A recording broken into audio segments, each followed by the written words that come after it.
Well, my job with the Georgia Department of Agriculture, we have 13 different agricultural commodity commissions, and I work with those. Now, the only commission I do not work with is Peanut Commission. It's organized a little differently, but these commissions going back to the 60s were established by the Georgia General Assembly for the purpose of those specific commodities. And those commodities, through a marketing order that the growers of those commodities pass, they collect an assessment. And then that money from those assessments from those farmers, say cattle, beef cattle, it's $1 a head, cotton is $1 a bale, pecans is 1 cent a pound, corn is 1 cent a bushel. That money can be used for research, education, and promotion. And my job is to help them manage their money, coordinate. And I work a lot with the University of Georgia and their researchers, coordinating the research projects with the Commodity Commission people that approve them. And on that, so it makes my job fun. I get to read all these fantastic research projects and hear about what the University of Georgia is doing. And I tell people I would love to be a 20-year-old bright kid in college today with the technologists that we're seeing. Some of the research from the University of Georgia and USDA is just unbelievably fascinating. This year, Georgia corn farmers will face with a lot of challenges because of rising input costs, particularly fertilizer.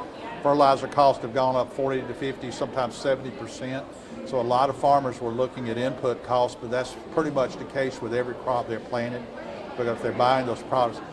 Our corn acres may be down a little bit, maybe 15% from last year, because those inputs, some farmers are switching to cotton, not necessarily to peanuts. Maybe cotton acres might be up a little, but a lot of growers I've talked to are pretty much going to stay with the rotation of crops they have, because they realize the value of keeping the corn in the rotation.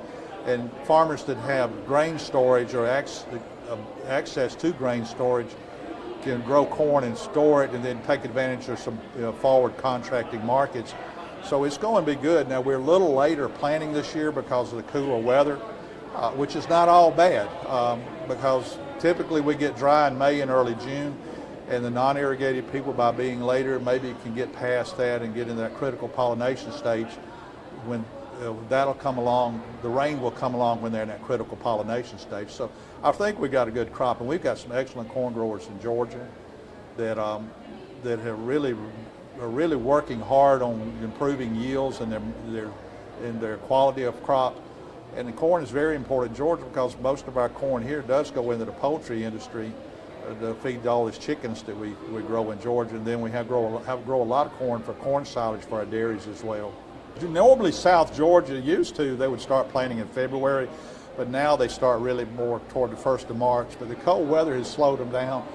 They'll start in just say early March, and then we'll move up into this area, middle Georgia, and maybe in late March, early April, and in North Georgia it may be even for early May when they go up in the mountain area where they grow corn up there. They have to wait for the soil to get to be about 55 degrees for germination. So, we kind of stagger it out. And some of our dairies may be a little later planting because they've got winter forage crops that they will harvest for silage or cow feed. And then when that comes off, then they'll plant their corn crop behind that.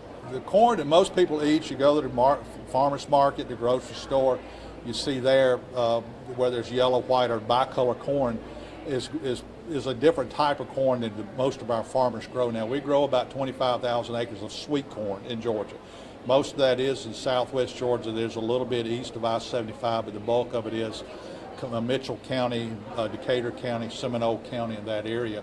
They actually start planting that around Valentine. Now, they had some of it damaged by that freeze we had in March, so they were a little bit delayed, but that kind of falls into a marketing windows.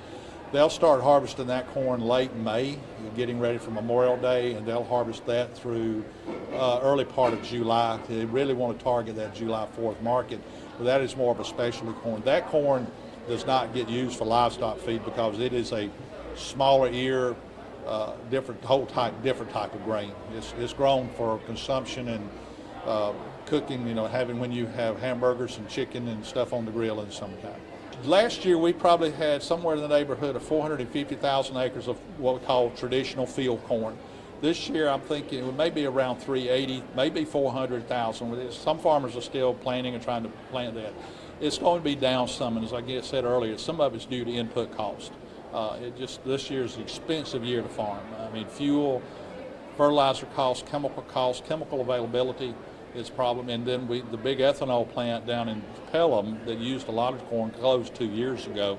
So that has some impact, but we use all the corn we grow in Georgia, but I don't think we'll see a big drop in our corn acres and our yields. Years ago, our yields our yields are significantly better this year. We have more irrigation than we did 20 years ago, and farmers have better planters. They have better genetics in their hybrids. Things like BT corn for insect worm resistance is better, helping yields. They don't have as much wasted there. But our farmers do just such a better job of growing corn. They've learned a lot more from thanks to people like University of Georgia that have been a big input. Some of the research they've done on production practices have helped. Ag in Georgia is the largest industry and is $73 billion economic impact to Georgia. 1 in 7 jobs is an agriculture related. And when I taught school, I would ask my 6th grade students, is a grocery store an agricultural company? And someone would say no, but I said, where does your food come from? It comes from farms. I said, how do you get it to you?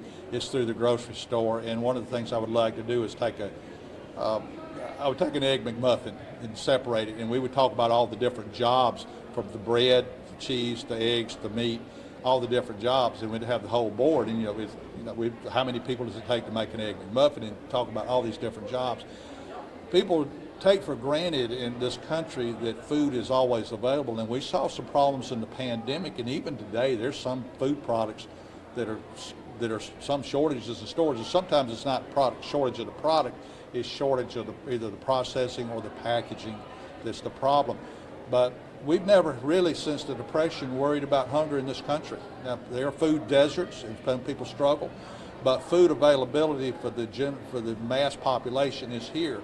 We don't worry about it. We go to the store and you look the cereal aisle, how many cereals you see, how many dairy products you see. Other places don't have that opportunity.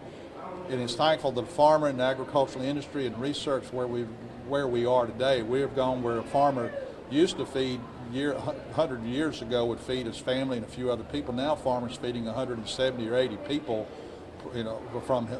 per farmer. So it's really massive, and our farmers are so efficient in what they do and so good at what they do, and I wish people would understood that big tractor that's blocking the road sometime going down the road is actually producing their food, and this farmer out here working out here with his cows all night that are having calves, that is part of why we have food here in this country. Nationwide, corn acres are going to be down some. We'll have more soybeans this first time, and I forget how many, it's just about 15 years ago or somewhere like that we planted nationally more soybeans than we did corn. But, it kind of bounces back and forth. I still think our growers, even though they make some cutbacks on some things, they're optimistic. A farmer, you have to realize, takes his money and buries it in ground hoping for a return. And I've said a long time, you don't have that big a gambler in Las Vegas. Vegas, they got the money on the table. The farmers put it in the ground or put it in an animal, and they're counting on a return. And the farmers, it's not just plant it and hope something happens. They're out there managing, and they're using moisture sensors, they're using scoutings, they're using drones. A lot of technologies in farming, and people don't realize it's a high-tech business today. You get in the cab of a tractor today, and you look, there are monitors everywhere, and there's all kind of flashing lights. And you work with livestock people in the dairy industry. The cows wear Fitbits so that the farmer knows when they're eating, when they're not eating, and when they're, and then when she goes in the milk barn, they have a way of knowing she's in the milk barn and how much milk she's producing. If you get a chance, if you're buying produce, tell them you want it to come from Georgia or the USA. And if we're in season, in blueberry season, which we are now, look for Georgia blueberries. Our blueberry growers this year, the 2 freezes they had kind of hit them, so the crop's a little off, but they've still got an excellent crop of blueberries. I was on a blueberry farm about a week ago, and I think out in the field, I may have eaten a quart of blueberries while I was out there just talking to the grower. But try to buy local, try to buy stuff local. That helps them. And if we can grow it here in the United States, there's really no need for them to have to buy something from Mexico or other places. Good question. It's really, if you've been around this industry as long as I have, which is getting to be a long time now, people that were taking over from their dads when I started out of college, Now I'm seeing their children come back to the farm and they're taking over the farm. And it's not always the son, it's the daughter. Several cases, the daughter is taking over the farm, running the farm, or very involved in the operation of the farm. In some cases, their children went off to Atlanta, they got a business degree or whatever, went to Atlanta and said, this is not what I want. I want to go back home. I want to go back to the farm, because they see it as a business, the side of it, a little different than Dad did. But it's kind of interesting seeing the next generation and maybe even their adoption of technologies. Now, I did have one farmer tell me, he said, I was the slow adopter. My dad, it was the one that said, we got to get going on this stuff. And he said, he talked me into it, which kind of made it cool. But you know, I'm seeing the newer generation is challenging for a young person to start out farming. It's not impossible, but it's challenging because you're getting land financing, and the debt load for farmers today is unreal. A tractor today is $250,000 to $275,000. The latest cotton, these big cotton pickers you see that make the big round bales of cotton, those things are $750,000. That's a huge investment. And you know, it's hard to get started on it, but there are ways to do it. With working with some of the lending institutions and some of the programs that are out there. But it's really fun watching this next generation come in.